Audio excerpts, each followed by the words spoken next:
اللہ کے ولیوں نے اپنی کتابوں میں ایک بات لکھی ہے، ہم نے جب بھی اس دعا کو پڑھا اللہ پاک جل شانہ نے اسے فوری عطا فرمایا، اللہ نے آج تک اس دعا کے مانگے کا رد نہیں فرمایا۔ ایک واقعہ ہے حضرت علی کرم اللہ وجہہ کا۔ حضرت علی ایک سفر میں، تجارت کے سفر میں تشریف لے گئے، سفر تجارت میں آپ تشریف لے گئے۔ جب وہاں آپ تشریف لے گئے تو دیکھا ایک شخص ہے جھونپڑی، اس میں سے کرہانے کی آواز آ رہی ہے۔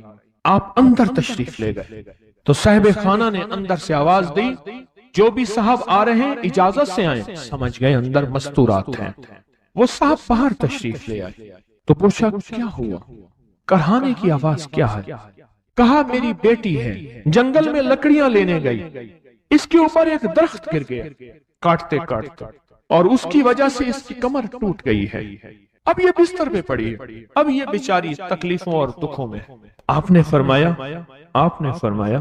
کوئی مسئلہ نہیں، میں ایک عمل کرتا ہوں، تو ایسا کر صرف اس کا کپڑا لے آ۔ آپ نے اس کے کپڑے کو سامنے رکھا، اس کو کہا اس کو پکڑ، اور اس کی طرف یوں انگلی کی، اور یہ دعا جو اب ہم پڑھنے لگے ہیں، بس یہ دعا پڑھی، اور صرف چند بار ہی پڑھتی اندر آوازیں خاموش ہو گئیں، چپ ہو گئی۔ آپ نے فرمایا پوچھو جا کے۔ آپ وہ بندہ اندر گیا تو واپس آیا، کہا بیٹی کو نیند آ گئی ہے، آج کئی ہفتے ہو گئے ہیں سو نہیں سکی، در سے کرہا رہی تھی، اس کو نیند آ گئی ہے۔ آپ فرمانے لگے میں سفر میں جا رہا ہوں، جب واپس آؤں گا نا پھر پوچھوں گا، اگر کوئی تکلیف ہوئی تو پھر دم کروں گا، پھر دعا کروں گا، اور انشاءاللہ ٹھیک ہو جائے گی۔ آپ چلے گئے، آگے تشریف لے گئے تو آپ کے ہم سفر تھے، ان کی سواریاں تھیں، ان میں سے ایک گھوڑا تھا، جس گھوڑے کو ٹھوکر لگی، چوٹ لگی، اس کے اگلے پاؤں کی ہڈی گھٹنا باہر نکل گیا، وہ ایک طرف ہو کے بیٹھ گیا، اس کا گھوڑا چل نہیں سکتا تھا۔ اس نے آ کے حضرت علی کرم اللہ درخواست کی کہ آقا اس کے لیے کچھ فرما دیں۔ فرمایا میں اس کے لیے دعا کرتا ہوں، یہ ٹھیک ہو جائے گا، اور آپ نے دعا پڑھنا شروع کر دی، اور فرمایا یہ اس کے ہاتھ پہ، اس کی ٹانگ پہ آپ نے ہاتھ پھیر دیا، جو معذور تھی، ٹوٹی ہوئی نکلیا ہوا گھٹنا تھا، فرمایا ٹھیک ہو گیا۔ اور قافلے والوں نے دیکھا وہ گھوڑا سب سے آگے تھا، سب سے سبک رفتار تھا، اور سب سے لاجواب تھا۔ آگے ایک جگہ تشریف لے گئے تو قافلے کو پیاس لگی، پانی کی ضرورت تھی، کنواں دیکھا تو کنواں خشک تھا۔ آپ نے فرمایا کوئی بات نہیں، یہ دعا پڑھی، اور دعا کو پڑھ کے اپنا لعاب کنویں میں ڈال دیا۔ فرمایا کنویں میں پانی کا ایک جوش اٹھا، اور پانی اٹھا اور منڈیر سے باہر نکلا، لوگ پینے لگے تو آپ نے روک دیا، فرمایا مت پیو، کنویں کا جو کھڑا کالا پانی ہے وہ نکل جائے، اور پھر شفاف پانی جب نکلا فرمایا یہ پانی پیو، مشکیزیں بھرو، سواریوں کو پلاؤ۔ قافلہ چلتا رہا، آگے تشریف لے گئے، آگے دیکھا تو کھانا ختم ہو گیا، اتنا کھانا تھا کہ اب کھا لیں، آئندہ کیسے کھائیں گے؟ تو آپ نے فرمایا جو کھانا ہے لے آؤ۔ آپ نے کھانے کو رکھا، اوپر کپڑا ڈال دیا، اور یہ دعا پڑھنی شروع کر دی جو ابھی ہم بیٹھ کے پڑھیں گے، خوش قسمت ہیں۔ اور کپڑا ڈال کے فرمایا دعا فرمائی، یہ عمل فرمایا، یہ دعا پڑھی، اور اس کے بعد فرمایا دیکھو کھا لیا، اور فرمایا ہمارا 17 دن کا سفر تھا، اس 17 دن میں ہم نے کھایا، لوگوں کو کھلایا، جہاں لوگ آتے تھے ان کو بٹھاتے تھے، دسترخوان ہمارا تھا چند افراد کا، پھر سینکڑوں لوگوں نے کھایا۔ 17 دن کے سفر میں تھوڑی سی کمی بھی نہ ہوئی، جب گھر لوٹے تو وہی کا وہی ہمارا خزانہ، کھانا وہی سارا توشہ موجود تھا۔ آگے تشریف لے گئے تو ایک تجارت میں ایک دیکھا تو ایک بندہ ہے ٹھیکریوں پہ ٹھیکریاں مار رہا ہے، آپ اس کی طرف تشریف لے گئے، آپ نے اس کو جا کے دیکھا، لگتا ہے کہ تو پرانا جواری ہے۔ اس نے کہا جوا کھیلتا تھا، سب کچھ ہار بیٹھا ہوں، ہر چیز زندگی ختم ہو گئی ہے۔ آپ نے فرمایا اچھا ایسا کر،